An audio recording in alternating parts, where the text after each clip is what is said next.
Hello दोस्तों, नमस्कार। कैसे हो आप? मेरा नाम है कौशिक और इस वीडियो में मैं आपको जानकारी दूंगा कक्षा 7वीं के गणित विषय के बारे में। तो इस वीडियो को शुरू से लेकर आखिरी तक देखते रहिए।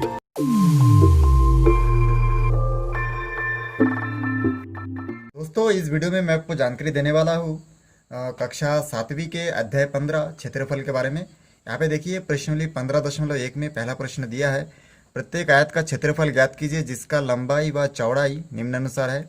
लंबाई यहाँ पे 5 सेंटीमीटर दिया है, चौड़ाई यहाँ पे देखिए 3 सेंटीमीटर दिया गया है। तो इसमें से मैं आपको इसका आयत का क्षेत्रफल ज्ञात करके बताऊंगा। सबसे पहले हम लोग इसलिए आयत का क्षेत्रफल का जो फार्मूला होता है उसको यहाँ पे नोट करेंगे। तो देखिए यहाँ पे मैं लिखूंगा आयत का क्षेत्रफल बराबर, हम लोग जानते हैं कि आयत का क्षेत्रफल लंबाई गुणित चौड़ाई होता है। तो आपको इस सूत्र को यहाँ पे लिखना है, लंबाई गुणित चौड़ाई। उसके बाद जैसे आप लिख लेंगे, फिर जो मान प्रश्न में दिया गया लंबाई का मान 5 सेंटीमीटर, तो यहाँ पे आप लिखिए 5 सेंटीमीटर। और गुना के बाद चौड़ाई का मान देखिए यहाँ पे दिया है 3 सेंटीमीटर, तो यहाँ पे मैं लिख दूंगा 3 सेंटीमीटर। दोनों को आपस में मल्टीप्लाई करेंगे तो 5 त्रिज्या होगा इसमें, 5 तिये 15 होगा, तो यहाँ से हो जाएगा 15 सेंटीमीटर। तो इस प्रकार से ये हमको 15 सेंटीमीटर प्राप्त होता है। क्योंकि सेंटीमीटर 2 बार है इसलिए इसका घात 2 लगा दीजिए। दूसरा नंबर प्रश्न देखिए, ठीक है, पहला का हम लोग इस प्रकार लिख दिए इसको आंसर। आप चाहे तो यहाँ पे 15 वर्ग सेंटीमीटर लिख सकते हैं, क्योंकि घात 2 मतलब वर्ग बोलते हैं इसको। उसी प्रकार से दूसरा नंबर प्रश्न में भी देखिए, यहाँ पे सेम आपको पहला नंबर जैसे लिखना है। उसके बाद देखिए यहाँ पे लंबाई के जगह पे जो प्रश्न में दिया है 3.5 सेंटीमीटर, तो आपको यहाँ पे 3.5 सेंटीमीटर लिखना है।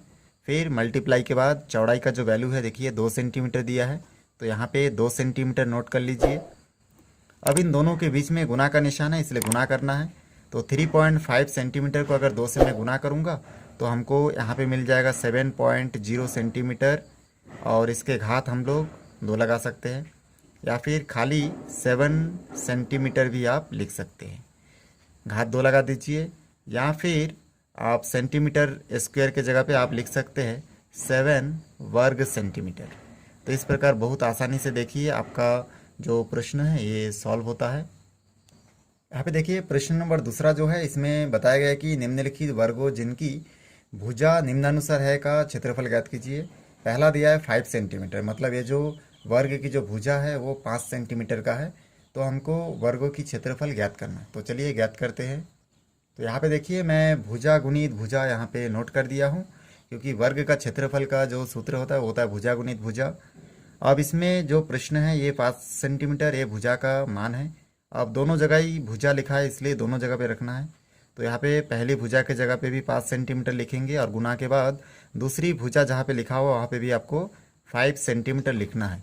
क्योंकि वर्ग की सभी भुजाएं एक समान होती है, इसलिए सभी भुजा का मान जो दिया है वही सब जगह आपको लिखना है।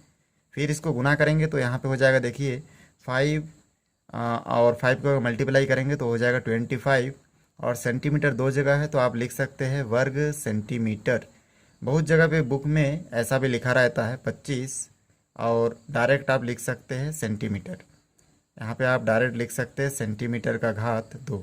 तो ये भी लिखेंगे तो भी सही है और नीचे वाला लिखेंगे तो भी सही है। इस प्रकार से हमारा पहला नंबर का आंसर है। देखिए दूसरा प्रश्न में 7 सेंटीमीटर दिया है, वर्ग की जो भुजा है उनकी नाप क्या है, 7 सेंटीमीटर दिया है। तो पहले प्रश्न जैसे हम लोग दोनों भुजा के जगह पे, पहली भुजा के जगह पे भी 7 सेंटीमीटर और दूसरी भुजा के जगह पे भी 7 सेंटीमीटर नोट करूँगा। उसके बाद 7 और 7 को मल्टीप्लाई करूँगा तो 49 आएगा, और सेंटीमीटर 2 जगह है इसे मिला के हो जाएगा वर्ग सेंटीमीटर। तो इस प्रकार देखिए हमारा आंसर जो है हमको प्राप्त होता है।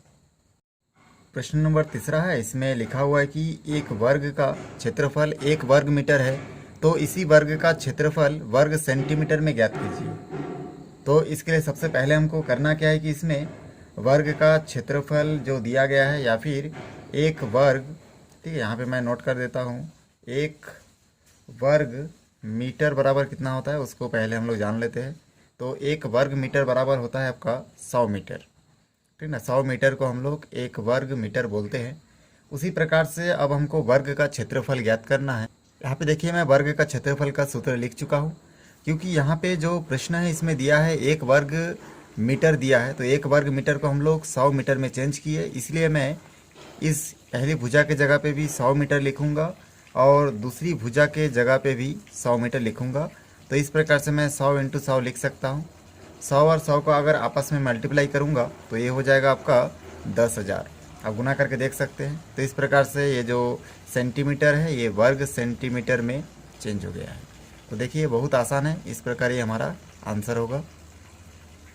अब देखिए जो चौथा नंबर प्रश्न है इसमें लिखा है एक वर्ग का क्षेत्रफल 10,000 वर्ग सेंटीमीटर है, तो इसी वर्ग का क्षेत्रफल वर्ग मीटर में ज्ञात कीजिए। तो सबसे पहले हम लोग लिख लेते हैं 1 वर्ग सेंटीमीटर बराबर हम लोग जानते हैं कि 100 सेंटीमीटर होता है। वर्ग का मतलब होता है आपका 2, ठीक ना। तो 1 वर्ग सेंटीमीटर मतलब 10 का 2 बार गुना करेंगे तो हमको 100 सेंटीमीटर इस प्रकार से मिल जाएगा।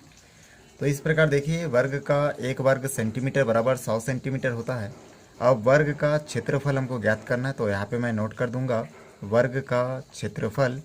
हम लोग जानते हैं यहाँ पे लंबाई गुनी चौड़ाई भी लिख सकते हैं, लेकिन इसका वास्तव में जो फार्मूला है, क्योंकि वर्ग का सभी भुजा जो है एक समान होती है, इसलिए हम लोग यहाँ पे लिखेंगे भुजा गुणित भुजा।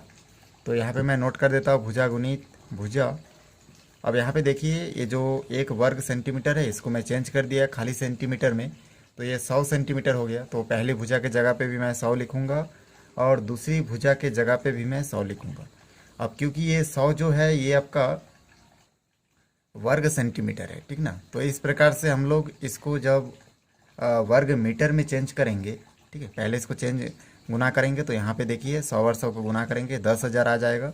क्योंकि ये सेंटीमीटर में था तो ये हो जाएगा वर्ग सेंटीमीटर, क्योंकि सेंटीमीटर को 2 बार गुना कर रहे हैं, 100 सेंटीमीटर और 100 सेंटीमीटर। तो इस प्रकार से हो जाएगा वर्ग सेंटीमीटर। और इससे पहले प्रश्न में हम लोग पढ़ चुके हैं कि 10,000 वर्ग सेंटीमीटर इक्वल टू 1 वर्ग मीटर होता है। तो इसलिए यहाँ पे मैं लिख दूंगा 1 वर्ग मीटर। तो इस प्रकार बहुत आसानी से हमारा चौथा नंबर प्रश्न भी देखिए सॉल्व होता है। इसमें जो 5वां प्रश्न है इसमें देखिए 5वां प्रश्न में लिखा है एक 10 वर्ग सेंटीमीटर आयताकार कागज की पट्टी से 1 वर्ग सेंटीमीटर के कितने वर्ग काटे जा सकते हैं, प्रयोग करके जांचिए। तो इसको आप एक 10 वर्ग सेंटीमीटर आयताकार कागज की पट्टी को लीजिए और उसको 1-1 वर्ग सेंटीमीटर स्केल से नाप के काट के देखिए कि कितना आता है, कितना आंसर है। इसको आप मेरे को कमेंट सेक्शन में जाके बताएंगे।